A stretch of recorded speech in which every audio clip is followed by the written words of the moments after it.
33 vjeçar, në gusht 2021, kreu vetvrasje në qendrën e paraburgimit në Prishtinë. Ai ishte arrestuar me një korrik pasi dyshohej për dhunë në familje. Të nesërmen, gjykata kishte caktuar masën e paraburgimit për të, por jo që ta mbante në qendrën e paraburgimit. Unë jam njoftuar nga Oda Avokatëve të Kosovës për angazhim sipas detyrës zyrtare. Ka qenë në korrik të vitit 2021 dhe i njëjti po dyshoi për kryen e veprës penale dhunë në familje.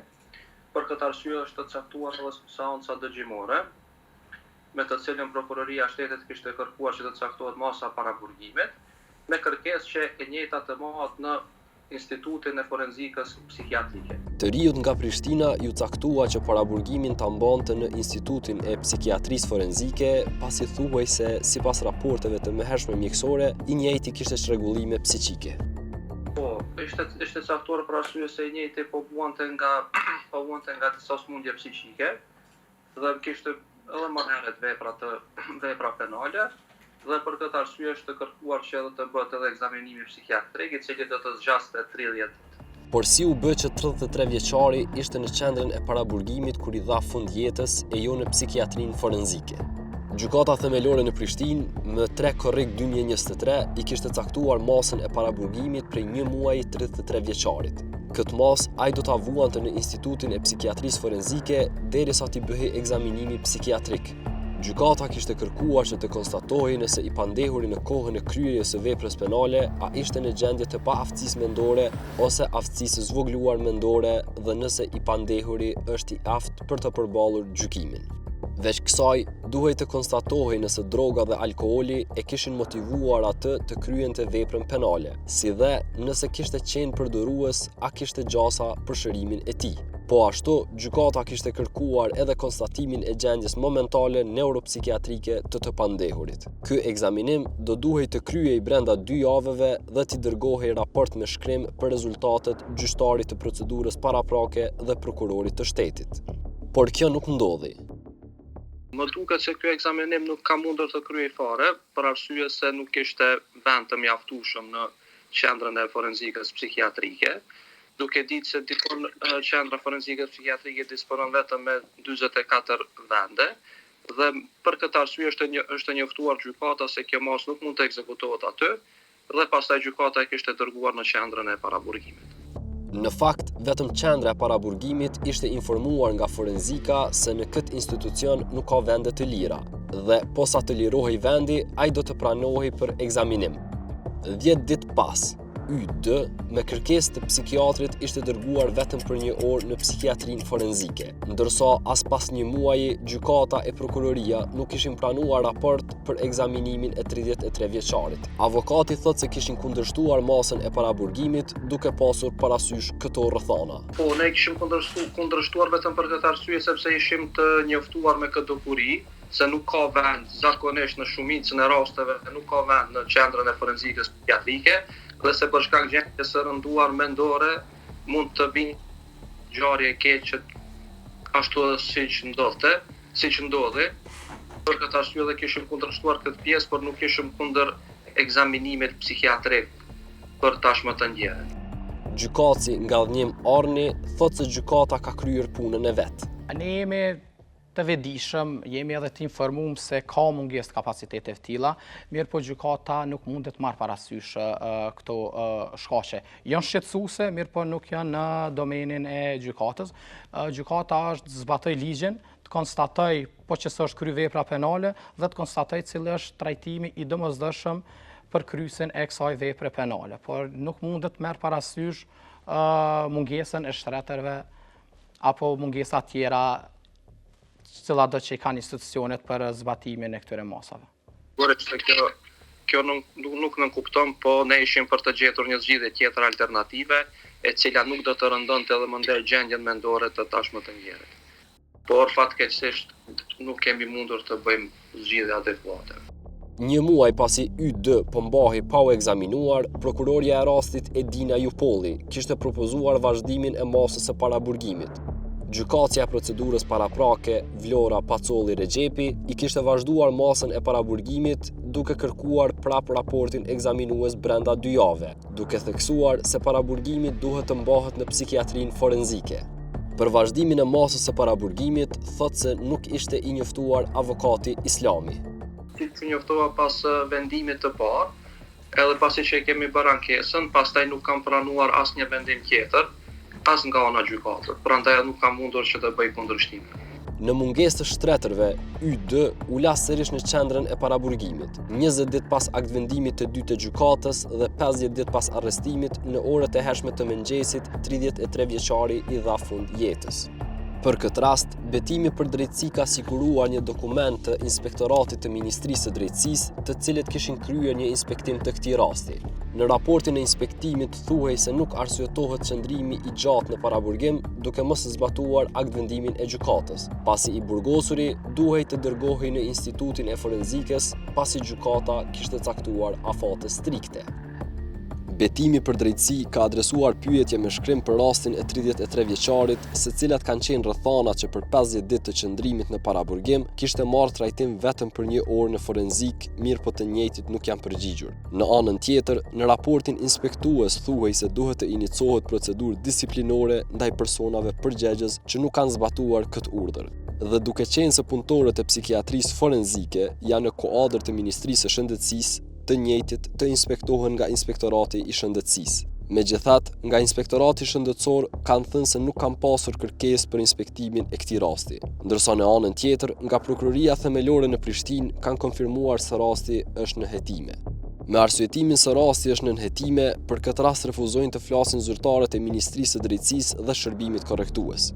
Drejtori i përgjithshëm i Shërbimit Korrektues të Kosovës, Ismail Dibrani, ka refuzuar të japë përgjigje se cilat kanë qenë rrethanat që kanë quar në vetvrasjen e 33 vjeçarit në institucionin publik atë të qendrës së paraburgimit. Përderisa një rast është duke u hetuar nga Prokuroria e Shtetit, ne nuk kemi asnjë të drejtë që ti komentojmë procedurat. Ju e dini që është zhvilluar një procedurë hetimore si nga ana e Shërbimit Korrektues të Inspektoratit dhe të gjitha materialet të nevojshme janë dorëzuar prokurorisë dhe mbetet në mandatin e prokurorisë për ta sqaruar dhe për dalur me rezultatet përfundimtare.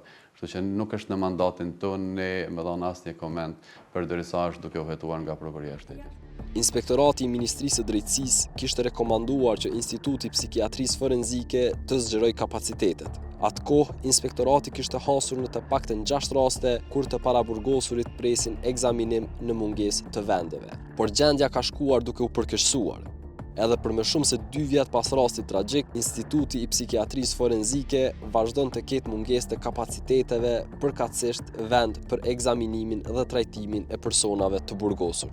Aktualisht në listën e pritjes janë 18 persona të cilëve gjykata u ka caktuar që dënimin apo masën e paraburgimit ta mbajnë në Institutin e Psikiatrisë Forenzike, por që ata vazhdojnë të qëndrojnë në qendrat korrektuese. Ky numër ndryshon në vazhdimsi.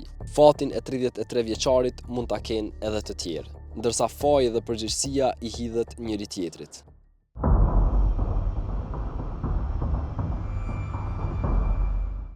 Instituti i Psikiatrisë Forenzike funksionon nga viti 2014 dhe operon në kuadër të Qendrës Klinike Universitare të Kosovës. Ky institut është themeluar me qëllimin që të mundsojë ekzaminimin dhe trajtimin adekuat të shkelzëve të ligjit, të cilët kanë çrregullime mendore.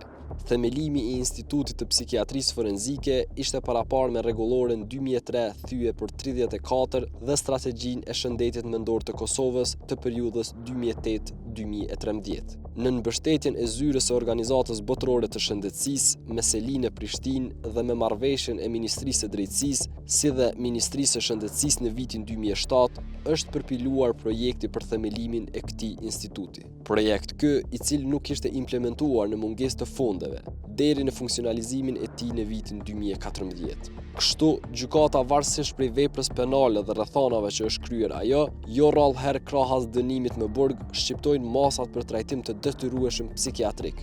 Kjo ndodh kur konstatohet se vepra është kryer për shkak të paaftësisë ose aftësisë së kufizuar mendore. Fillimisht duhemi me konstatu që para se gjykata të arrit marrë një vendim për cilën ju po pyesni, fillimisht i paraprin një procedurë penale. Procedura mundet me qenë procedurë e veçantë dhe e rregullt. Kjo varet varësisht nga niveli i paaftësisë mendore, por se kryesi është me paaftësi mendore, atëherë kemi të bëjmë me një procedurë të veçantë, ku në atë procedurë të veçantë nxirren prova dhe konstatohen po që sa person ka kryer ose jo vepër penale dhe gjendja e tij mentale në kohën e kryerjes veprës penale, që është edhe përcaktues pastaj për paaftësinë mendore. Po që se kemi të bëjmë me rastet kur kryesi ka kryer veprën penale në paaftësi esenciale të zvogëluara, atëherë procedura është procedurë rregull penale, sepse në parem ai person është i përgjegjshëm për veprën penale, shpallët fajtor dhe krahas dënimit mundet mu caktuar edhe një masë për trajtimin e detyrueshëm psikiatrik. Por ky institut nuk ka kapacitet për zbatimin e të gjitha urdhëresave të gjykatës. Drejtori i psikiatrisë forenzike Shpend Haxhibeqiri tregon për listën e pritjes së të burgosurve dhe të paraburgosurve për trajtim dhe ekzaminim. Lista e pritjes ka filluar të formohet dikon prej 2021-s. Në 2022 ne kemi pas 10 veta në listë pritjes, ndërsa sot aktualisht kemi 18 veta në listë pritjes. Instituti i Psikiatrisë Forenzike ka vetëm 36 shtetër në 3 repartet e vetme të tij. 12 prej tyre janë të dedikuar për kërkesa të gjykatave dhe prokurorive, ndërsa 24 të tjerë për trajtim të detyrueshëm psikiatrik me ndalim. Përveç vendeve të pamjaftueshme, sipas Haxhibeqirit, psikiatria forenzike ka nevojë edhe për reparte të veçanta për gra, për fëmijë dhe adoleshentë. Natyrisht që nuk ka vend të mjaftueshëm për arsye se neve na mungon fillimisht një repart për femra, për trajtim të detyrueshëm, na mungon po ashtu reparti për fëmijë dhe adoleshentë, kështu që mund të themi që nuk mjafton, po ashtu edhe kemi gjithnjë më shumë raste, domethënë të cilat dërgohen tek ne, dhe për këtë arsye ky numër ose ky kapacitet aktualisht nuk është i mjaftueshëm. Përveç kësaj, ka mungesë edhe të infermierëve. Në stafin infermieror kemi jashtëzakonisht mungesë të madhe. Tek ne 12 pacient qëndrojnë vetëm me një infermier. Momentalisht me 19 infermier në krejt trindrime. Haxhibeqiri thotë se në këtë institut trajtohen edhe persona që kanë kryer vepra në ndikimin e substancave narkotike e që për trajtimin e tyre nuk kanë kushte. Dhe që pacientët me abuzim nga substancat psikoaktive duhet të shkojnë në një institucion tjetër, në qendër rehabilituese tjetër, në institucionin i cili mirret me sëmundjet varësisë. Ne nuk kemi repart për sëmundjet varësisë. Trajtohen se kanë kryer një vepër të lehtë, si vjedhje, kanosje, kërcënim të personit zyrtar, familje dhunë, edhe nuk duke mos pasur ku t'i vendosin, të njëjtit i drejtojnë tek ne. Do më thonë nuk kanë veprën penale vetëm për posedim të narkotikëve, po ndërlidhe me vepra tjera, po për shkak që gjendja mendore e tyne që shkaktun nga posedimi i narkotikëve, janë sjellë në Institutin e Psikiatrisë Forenzike. E vërtet. Një repart të tillë e ka klinika e psikiatrisë, mirë po drejtori Faton Kutlovci tha se trajtimi i të varurve nga droga nuk mund të bëhet me detyrim. Ligji e përcakton që të bëjmë detoksikimin dhe detoksikimi kryhet vetëm te ai që don me lënë drogën. Na nuk mundemi dhunshëm me i trajtu personat që abuzojnë me substanca psikoaktive, pse ti me dhunë duesh me bo ndërprerjen e abuzimit. Sipas Haxhibeqirit, ligji po interpretohet gabimisht, pasi ata nuk janë të vetmit që mund të trajtojnë personat që janë në ndalim. Kjo listë e pritjes është formuar ose është krijuar krye këput vit kohëve të fundit për arsye se nuk është duke implementuar ligji për sankcionime penale, i cili neni 88, ligji numër 08, LThyp vis 132 për ekzekutimin e sankcioneve penale, thotë që masa e trajtimit të detyrueshëm psikiatrik me ndalim ekzekutohet në institucione shëndetësore ose në institucionin tjetër të posaçëm që ndodhen në vendbanimin e përhershëm të pandehurit.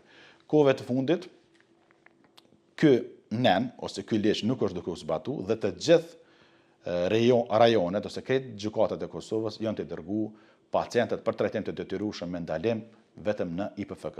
Për këtë arsye është krijuar edhe kjo listë, që mendoj është e gabim për arsye se edhe klinika e psikiatrisë, edhe spitalet rajonale kanë kapacitete fillimisht njerëzore dhe që shumë e rëndësishme, dhe kanë kapacitetet hapësinore që të bëjnë së paku 2 dhoma për trajtim të detyrueshëm me ndalim. Çdo tendencë për me kry trajtimin e detyrueshëm me ndalim, me urdhëresë të gjykatës në klinikën e psikiatrisë ose në reportet të psikiatrike jo forenzike është e gabuar. Dhe është jo ligjore, dhe është në kundërshtim me normat ndërkombëtare dhe është në kundërshtim me rrugtimin e Kosovës drejt Komisionit Evropian. Them edhe këtë me përgjegjësi të plotë se Kosova ka patur një raport shumë negativ në Komisionin Evropian nga Komiteti për mbrojtjen e drejtave të njeriut në kuptim të trajtimit njerëzor dhe torturës e tjerë, e ka një emër pak më të gjatë ai komiteti, ka patur trajtim shumë negativ për klinikën e psikiatrisë, pikërisht për faktin se deri para një viti në klinikën e psikiatrisë janë trajtuar të burgosurit, që është në kundërshtim të plot, nuk e bën asnjë vend në botë që të burgosurit të trajtohen në klinikën e psikiatrisë. Gjykatësi Arni thot se institucioni i cili është i thirrur për këto raste është ai i psikiatrisë forenzike. A të thëmë drejtën me sa jem ndjeni, ka pas raste në praktike edhe kur janë majtë kryset në qendrën e psikiatrisë, me aq sa jemi ndjeni tash ka një lloj ndoshta edhe mos dakortimi mes institucione përkatëse. Megjithatë po që se shohim edhe vetë qëllimin e krijimit të Institutit Psikiatrisë Forenzike. Instituti Psikiatrisë Forenzike është institucioni relevant i cili rekomandon shqiptimin e masa, po edhe institucionin në të cilën këto masa duhet me u ekzekutu. Mospranimi i rasteve në psikiatrinë forenzike ja bën shumë të vështirë shërbimit korrektues, i cili nuk është institucion kompetent për trajtimin e tyre. Natyrisht është e vështirë, po ju dini që ne kemi një bashkëpunim të shkëlqyeshëm me Departamentin Shëndetësor të Burgjeve. Në institucionet tona korrektuese ekzistojnë edhe ekipet multidisciplinare që janë të përfshin psikologu, zyrtari social, udhëheci pavionit atje, psikiatri. Zakonisht këto raste nxjerrin vendime, rekomandime se si duhet trajtuar nga këto ekipe. Përndryshe, normal këto raste nuk e kanë në vendin e Burg, sepse janë vështirë të menaxhueshme në institucionet korrektuese. Por as ky staf sipas Dibranit nuk mjafton. Jo, nuk mjafton. Këta persona, prapë po potencë, këta persona duhet të jenë në Institutin e Psikiatrisë Forenzike. Unë kam kërkuar nga drejtori klinikës universitare që për këta persona të krijohen hapësira të reja, hapësira të veçanta në repartin e psikiatrisë apo në reparte tjera. Përndryshe, unë jam në pritje të një përgjigje, po përderisa është një vendim i gjykatës, ku gjykata këtyre personave cakton masën e paraburgimit në IPVK apo edhe masën për trajtim të detyrueshëm në IPVK, nuk është Burgu vendi adekuat për këta persona, sepse janë një varg rreziqesh përfshi trajtimin shëndetësor apo edhe terapinë cilën këta persona duhet ta marrin në IPVK. E në këtë institucion shëndetësor, trajtimi i pacientëve zgjat afërsisht 1 deri në 2 vjet, por aktualisht aty janë duke qëndruar persona deri në 8 vjet. Varësisht prej rasteve, rëndesës e rasteve, edhe kozgjatje është ndryshme. Parafarsisht, mjekimi tek ne është prej 12 deri 24 muaj. Mirë, po ne kemi raste që 8 vite këtu, 5 vite këtu, 3 vite këtu, 2 vjet këtu. Ata persona janë me vepra pra vrasje dhe ata nuk mund të lirohen fatikisht për arsye se kanë kryer vepra të rënda. Edhe nuk është i gatshëm askush prej ekspertëve të rekomandoj masën e trajtimit në liri, psikiatrik në liri. Në anën tjetër, gjykatësi Arni thotë se këto raste trajtohen me prioritet dhe merret parasysh rekomandimi i ekspertëve mjekësor. Qoftë institucioni përkatës rekomandon që të ndërpritet kjo masë, gjykata menjëherë hap seancë, pra lanë të tilla janë lanë me prioritet dhe nuk presin. Pra caktohet seanca menjëherë, sepse është obligative që caktohet një seancë, mirët mendimi i prokurorit shtetit, mirët mendimi edhe i palëve të tjera dhe pastaj gjykata menjëherë merr vendime. Pra për qenë më i qartë, rastet e tilla nuk presin. Nëse institucionet relevante kanë propozuar ndryshimin e masës, atëherë gjykata menjëherë trajton rastet e tilla. Zgjerimi i kapaciteteve të forenzikës u premtua edhe nga Ministria e Shëndetësisë dhe ajo e Drejtësisë, por që deri me tani kjo nuk ka ndodhur. Më 4 shtator 2023 ishte zhvilluar një takim mes Ministrisë së Shëndetësisë, asaj të Drejtësisë, Institutit të Psikiatrisë Forenzike, si dhe kryesuesve të Këshillit Gjyqësor dhe atij prokurorial. Pas këtij takimi, Ministria e Drejtësisë përmes një njoftimi për media kishte thënë se pas 20 vjetëve është duke u trajtuar krijimi i hapësirave psikiatrike për të ndaluarit në rastet shëndetësore për trajtim të detyrueshëm psikiatrik. Ministria e Drejtësisë shprehi se në kornizën afatmesme buxhetore ka planifikuar zgjerimin e kapaciteteve ekzistuese për Institutin e Psikiatrisë Forenzike, por që deri në zgjedhjen e problemit kërkohej zgjidhje urgjente. Betimi për drejtësi ka instituar që të marrë përgjigje lidhur me projektet konkrete për çështjen e fjalë. Mirë po nga Ministria e Drejtësisë nuk kanë pranuar të flasin kështu, duke na referuar tek ajo e shëndetësisë, përkundër se kishin promovuar vetë investimet në kapacitete. Kështu, Betimi për drejtësi ka pyetur direkt ministrën Albulena Haxhiu për këtë premtim, por që edhe ajo është shprehur se psikiatria forenzike është në kuadër të Ministrisë së Shëndetësisë. Ne kemi qenë në bashkëpunim me Ministrinë e Shëndetësisë në raport me ngritjen e kapaciteteve në Institutin e Forenzikës, për faktin se aty trajtohen, siç e dini, personat që kanë vendime të gjykatës dhe që nuk duhet të shkojnë në institucionet korrektuese, por që të marrin trajtimin e duhur në institucionin e forenzikës. Ne kemi parapar buxhetin për vitin e ardhshëm dhe të shohim, tash jemi në diskutime buxhetore për vitin e ardhshëm, në qoftë se do të marrim mbështetje për këtë projekt. Haxhiu ka thënë se kanë shprehur interesim për të ndihmuar në këtë drejtim, por që kjo do të varej nga Ministria e Financave nëse do të përkrahet nisma e tyre për të ndarë buxhetin.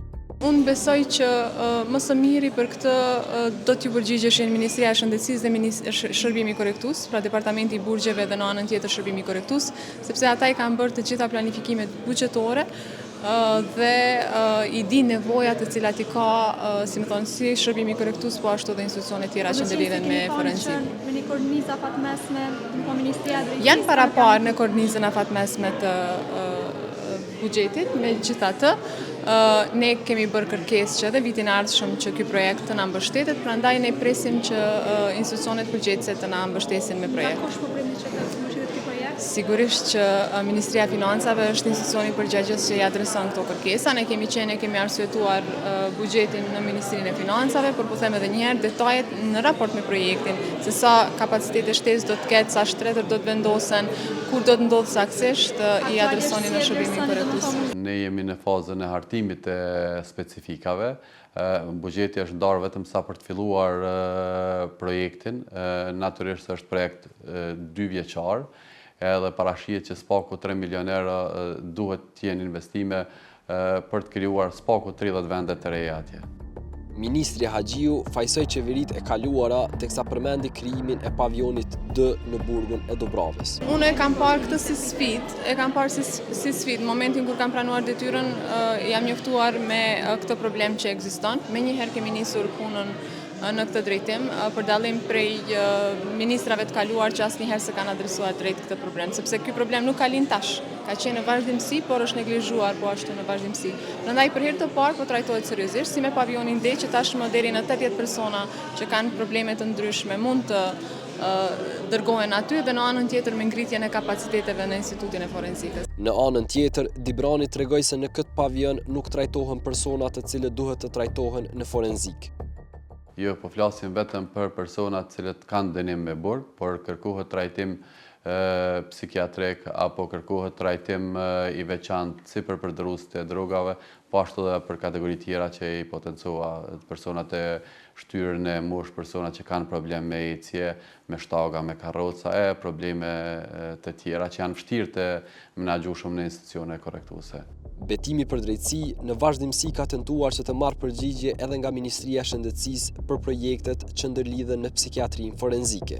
Mirëpo, ata kanë thënë se për këtë çështje përgjigjja e Haxhi Beqirit është në koordinim me ata. Mirëpo Haxhi Beqiri nuk kishte informata.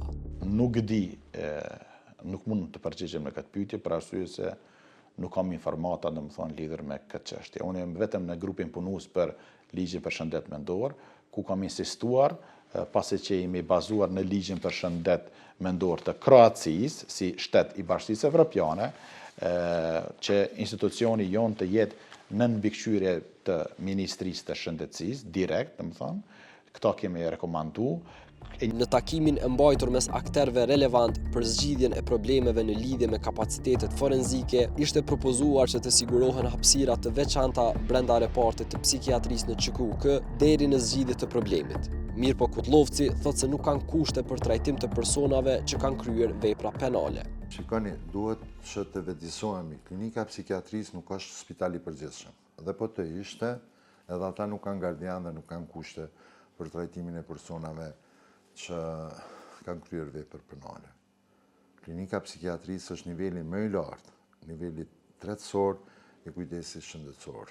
Dhe këtu duhet që përveç shërbimeve mjekësore të ofrohen edhe shërbimet që shkojnë në favor të proceseve arsimore për fakultetin e mjekësisë edhe për çështje ulëmtuese shkencore, sepse jemi niveli tretësor.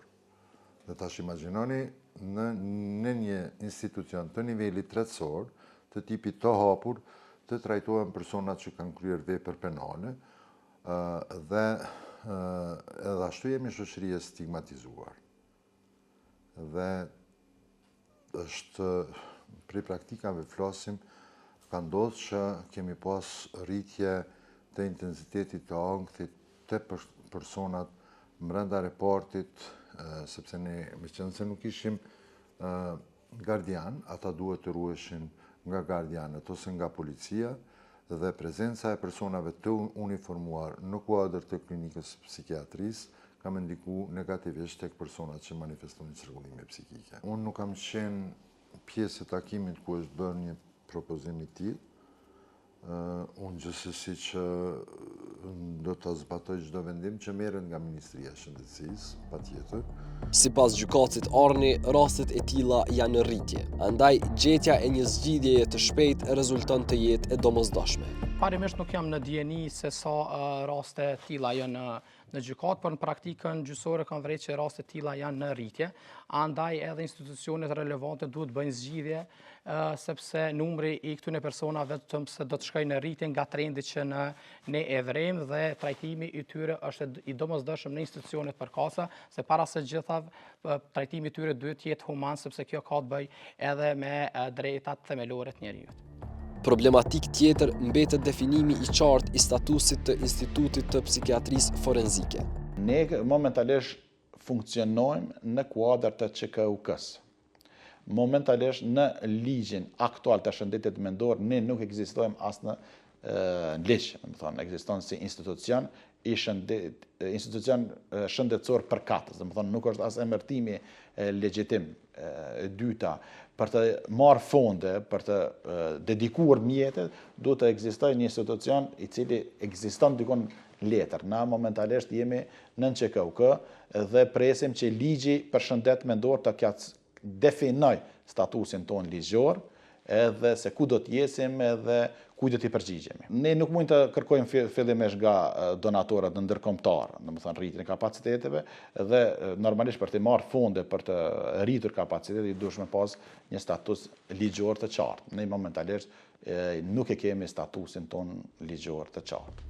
Definimin e statusit të psikiatrisë forenzike kishin kërkuar edhe 2 konsulentë të Këshillit të Evropës, George Tagushi dhe Olivera Vulic, përmes një projekti për përmirësimin e trajtimit të personave të privuar nga liria, kishin paraqitur mangësitë dhe sfidat që e karakterizojnë psikiatrinë forenzike. Konsulentët ndërkombëtar realizuan një mision vlerësues në Kosovë nga datat 17 deri me 20 janar 2023. Si përfundim, ata dhanë rekomandime që statusi i IPFK-s të përcaktohet ashtu që duke i siguruar pavarësi institucionale dhe të jetë drejt për drejt në përkujdesin e Ministrisë së Shëndetësisë. Konsulentët e Këshillit të Evropës kishin sugjeruar që të merret në konsiderat heqja e Institutit të Psikiatrisë Forenzike nga struktura e klinikës universitare, duke shndruar atë në end të pavarur brenda organogramit të MSH-s.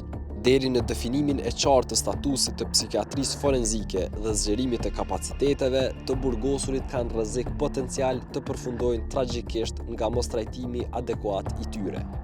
neve na shkakton shumë të lashe, sepse ne duhet në shumicën e këtyre rasteve duhet t'i përcjellim në mënyrë permanente apo edhe ka raste edhe kur me minuta.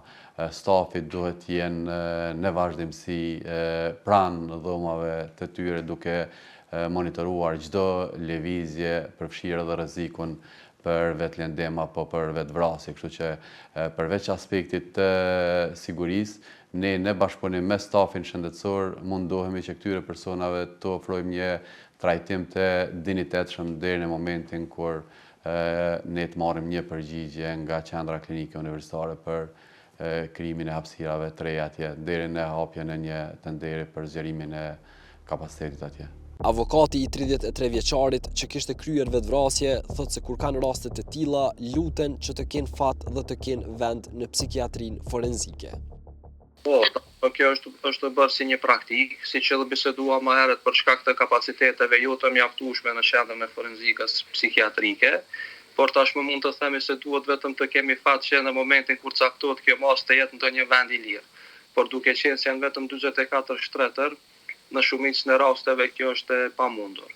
Dhe prandaj edhe trajtimi pastaj nuk është adekuat ashtu siç duhej për këtë kategori të personave që kryejnë vepra penale. Natyrisht ne do të kryejmë të gjitha obligimet tona ligjore që i kemi si shërbim korrektues, por është më se urgjente se kjo kategori të trajtohet dhe të krijohen vende të veçanta në psikiatrinë forenzike. Kështu që ne jemi në pritje të një përgjigje nga qendra klinike universitare dhe nga Instituti Psikiatrisë Forenzike për të krijuar hapësira të veçanta deri në zgjidhjen përfundimtare të këtij problemi. Gjykatësi Arni thotë se mos zbatimi i vendimeve gjyqësore përbën edhe vepër penale.